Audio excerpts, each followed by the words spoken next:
After months of denial, Attorney General of New York reports that 11 women are accusing Governor Andrew Cuomo of sexual harassment. Here's the New York AG with all the details. They reviewed more than 74,000 pieces of evidence.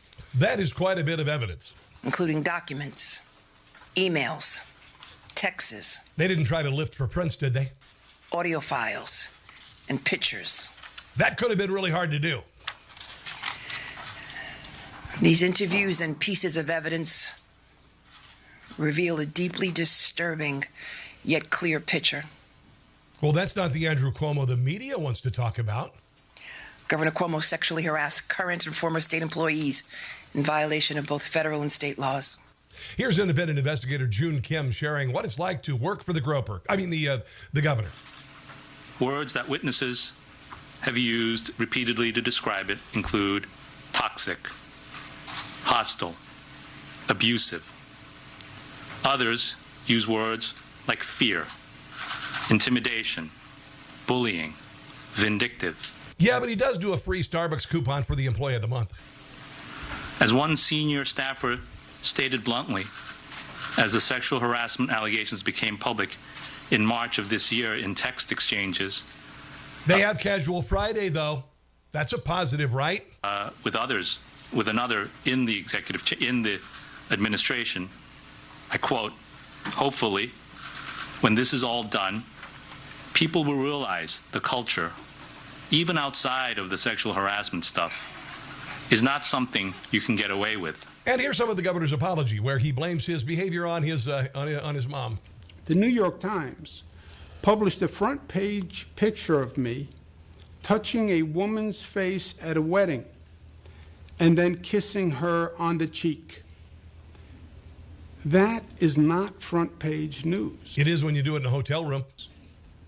I've been making the same gesture in public or in your office with the door closed all my life. I actually learned it from my mother and from my father. It is meant to convey warmth, nothing more. And here's the governor explaining away a seemingly harmless gesture of affection. Another woman stated that I kissed her on the forehead at our Christmas party and that I said, "Ciao, Bella." Now, I don't remember doing it, but I'm sure that I did. I do kiss people on the forehead. He didn't address the times he's groped women or even invited one to his darkened hotel room and tried to force a hug and kiss as she tried to leave. I do kiss people on the cheek. I do kiss people on the hand. I do embrace people. I do hug. Hug people. People. Men and women. Well, I do on occasion say, "Ciao, Bella."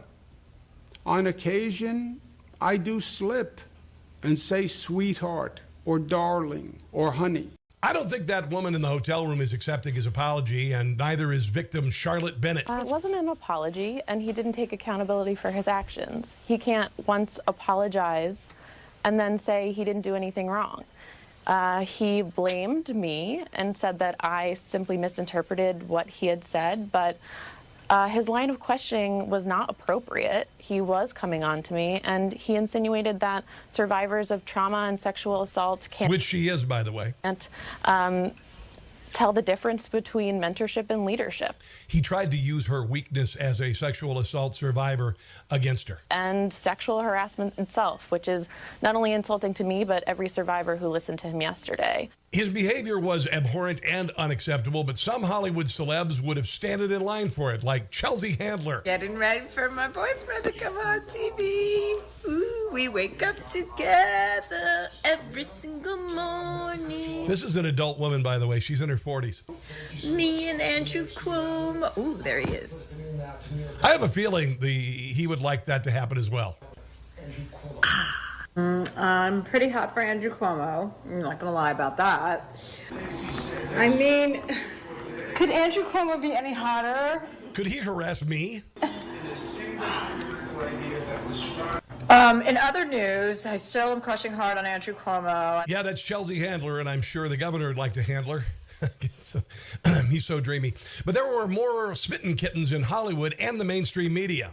Governor Andrew Cuomo, you are the man. What? I was trying to think of something that I could say to you that would be funny, and so I called your brother Chris, who could not understand why you were getting an Emmy since he's the one on television. In the darkest stage of the pandemic, your daily briefings live from New York gave us hope, gave us clarity, gave us the truth, and gave us something that we were not getting from Washington: leadership. Hey, and some sycophants even refer to themselves as Cuomosexuals. That's kind of ironic. There's a group of women who came out and they said, we're falling in love with Cuomo. And I said, well, yeah, everyone should be a Cuomosexual in that way. I don't miss a press conference. When Cuomo's on, I'm like, got to go see my celebrity crush right now. Sorry. These feelings are perfectly natural. Many Americans experience moments of being at least Andrew curious, if not fully Cuomosexual. Andrew and Chris have captured many hearts with their on-air sparring over the and captured a few interns, at least the governor. last few weeks amid the coronavirus pandemic. I'm proud of what you're doing. I know you're working hard for your state, but no matter how hard you're working, there's always time to call Mom. She wants to hear from you. You mean the woman that taught you all the bad behavior that you're being accused of? Your mom, yeah.